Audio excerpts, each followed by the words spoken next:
Hey, what's going on, everybody? This is Adam Burke from BangTheBook.com, coming to the look at game 167-168, LSU at Alabama. Alabama, a 6-point favorite, total of 65.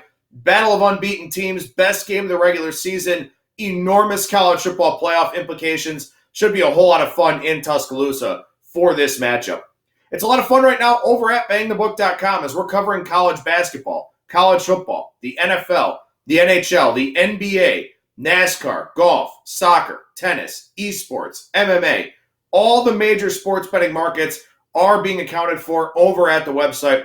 So please make sure you head on over there and check it out. And we talk about all of those markets every week, every Monday through Friday on Bang the Book Radio. Some of the sharpest and hardest working people in the business join me. So please make sure you check that out right here on our Bang the Book YouTube channel, or you can find us anywhere you stream your podcast content. Again, game 167-168, LSU and Alabama.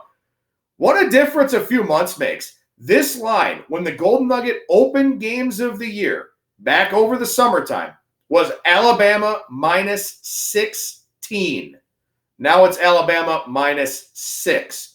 Obviously, Tua Tagovailoa is the big question here in this game. If he plays, how effective will he be coming off of that sprain? He wasn't healthy in this game last year either, but he wound up having a pretty decent game in that one against LSU. So we'll see how he bounces back with that bye week, with Mac Jones playing in the last game for Alabama. Let's be honest, too. If Tua was healthy, this line's probably Alabama minus 7.5 or so. So we got a little bit of uncertainty in this line because we don't know how Tua is going to look, if he's going to even be healthy enough to play in this game. Saban says he's a game-time decision. It would be a stunner if he doesn't go. But it makes sense for the books to kind of meet somewhere in the middle. If Tua is officially ruled out, this line probably goes to 4.5 or 5.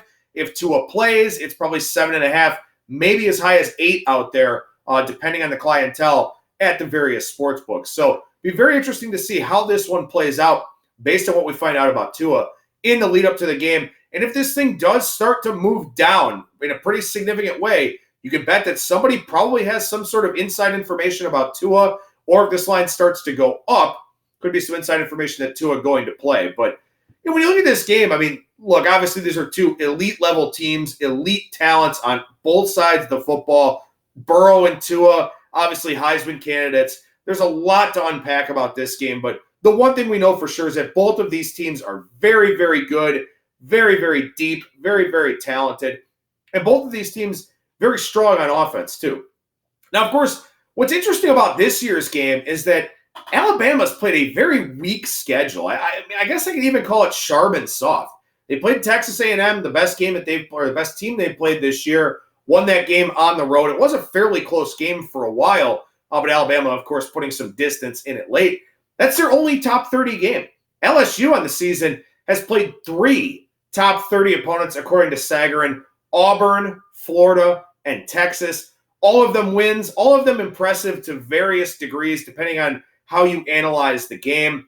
Auburn, I get it. It looks like it was a struggle, but LSU had over 500 yards in that game. They outgained Auburn very, very badly. They turned it over on downs twice. They had a turnover in the red zone. So that game could have really gotten away from Auburn. They managed to keep it close, but LSU was in control of that game for the most part. They had 10.7 yards per play against Florida. Florida hung with them for a while. Florida had 457 yards in that game, but they had it on 84 plays. So they were more like 5.4 yards per player. So LSU had over 10 yards per play, almost 11 yards per play. And the Texas game, it was the first big test of the year for LSU. Texas had 530 yards on them. So you give Texas a lot of credit. LSU just happened to outscore them in that game. Wild fourth quarter. There were 39 points in the fourth quarter of that game. But the fact remains, LSU has played legitimate competition.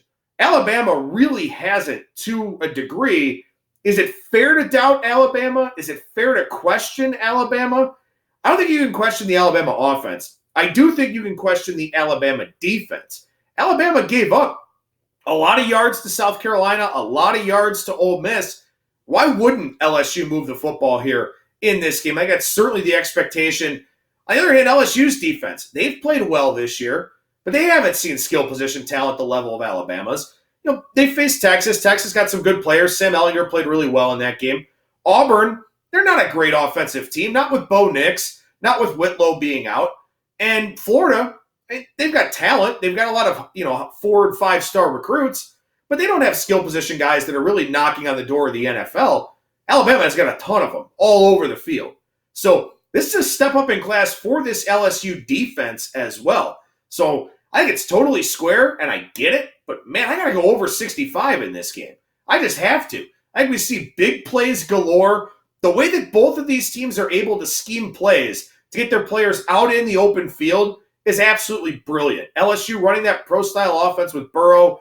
Tua just throws a bunch of quick outs and slants and hot routes, and Alabama dudes scamper 80 yards for a touchdown because they all run 4.2 and 4.3 40s. I think they could do the same thing here against LSU.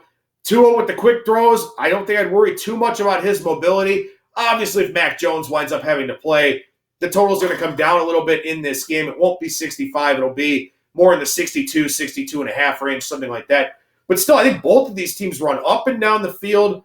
Like you've got elite-level offenses here, good defenses, but the defenses aren't on the same level as the offenses. We've seen Alabama get beaten by some of these pro-style offenses before, like they have with Clemson in the national championship game last year. So I think LSU moves the ball. I think Alabama moves the ball. Again, it's square as hell, but I think over 65, the way to go here in this one. Now, as far as the side goes, this is a whole lot tougher. My line is -7, and I did move Alabama down about 3 points when Tua went out. I brought them back up a little bit in my power ratings here this week. My line is right on 7. It would probably be 7 or 7.5, like I mentioned, if Tua was fully healthy. It's hard not to take Alabama as a 6-point favorite. That being said, in their last 6 games, as a touchdown or fewer favorite, Alabama's 3-3 straight up and 1-5 against the number. So when they are supposed to struggle or supposed to get a good effort from somebody, it has happened. They've looked not pedestrian, but they've looked on par with some of the other teams that are comparable to them. So I think it's very tough to just go ahead and say, I'm going to take Alabama because it's under a touchdown. And I think both of these teams move the ball well. I think LSU is better coached than people realize. Ed Orgeron's been very good against top 10 opponents. I would have to very slightly lean LSU plus the 6. I would wait. I would play LSU plus 7 or plus 7.5 if Tua is announced the starter in this game, because you do wonder a little bit about his mobility. And, of course, if something happens in the first half and he goes out, completely changes the dynamic of this game.